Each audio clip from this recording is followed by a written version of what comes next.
ગુજરાત ન્યૂઝમાં આપનું સ્વાગત છે। વડોદરા જિલ્લાના લક્ષ્મીપુરા ગામમાં બન્યો હત્યાનો બનાવ। વડોદરા જિલ્લાના લક્ષ્મીપુરા ગામમાં હત્યાનો બનાવ બનવા પામ્યો। જણાવી દઉં કે વડોદરા પાદરા મેઇન રોડ એટલે કે લક્ષ્મીપુરા રોડ પર રાત્રિના સમયે એક ગેંગ દ્વારા હત્યા કરવામાં આવી હતી, જ્યારે ઈજાગ્રસ્તોને પાદરાની હોસ્પિટલમાં સારવાર અર્થે ખસેડવામાં આવ્યા। ઘટનાની જાણ થતાં પાદરા પોલીસનો કાફલો પાદરા સરકારી હોસ્પિટલમાં પહોંચી ગયો હતો। આ ખૂંખાર ગેંગ હંમેશા અનેક લોકોને ટાર્ગેટ કરતી હોય છે, ત્યારે એક નિર્દોષ માણસને જીવ ગુમાવવાનો વારો આવ્યો।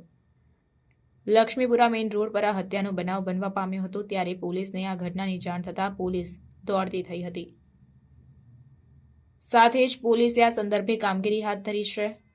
ગેંગ ક્યાંથી ફરાર થઈ તે બાબતની તજવીજ પણ પોલીસ દ્વારા હાથ ધરવામાં આવી છે અને તમામ આરોપીઓની શોધખોળ કરવામાં આવી રહી છે।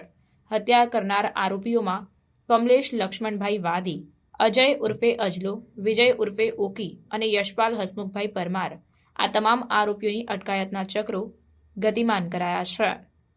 રિપોર્ટર સાકિર સૈયદ સાથે કેમેરામેન હાર્દિક ઠાકોર, સેક્યુલર ગુજરાત ન્યૂઝ, પાદરા। સમાચારોની અવનવી અપડેટ્સ માટે જોતા રહો સેક્યુલર ગુજરાત ન્યૂઝ। સાથે સેક્યુલર ગુજરાત ન્યૂઝ ચેનલને લાઇક, શેર અને સબસ્ક્રાઇબ કરો અને બેલ આઇકોન દબાવીને સમાચારોની ઝડપી માહિતી મેળવો।